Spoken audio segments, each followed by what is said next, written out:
Sa number 10, mga konsumidor ginapaandaman batok sa mga nagapakuno-kuno nga lineman nga magakaayos ng kuryente kag nagapanukot. May report si Nico Delfin.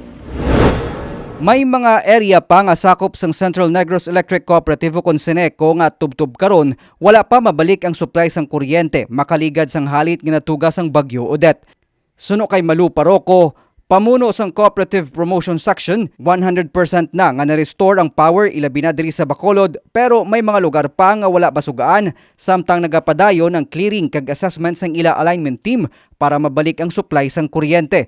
Nagapasalig ang Seneco nga matinguhaan nga ma-fully restore ang supply sang kuryente antes mag New Year. So sa dupay na gid ka pasensya at ma-fully restore nato ng aton power. Kag please, wala gid ang Seneco nagapanukot sang ilang serbisyo. Wala kita nag-require nga mabayad ang mga consumers para nang masugaan sila.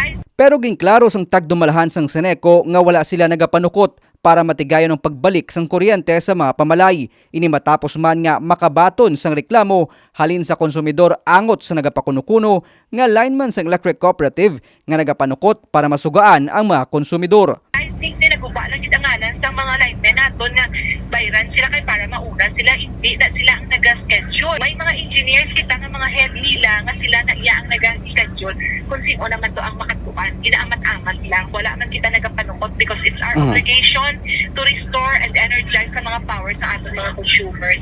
Kasubong man sining pandam sang Negros Occidental Electric Cooperative o Seco, pangabay nila sa publiko nga usisaon ang mga nagapakilala nga lineman kung may ID, naka-uniform, kag may mga equipment. Nico Delfin para sa DG Cast Negros.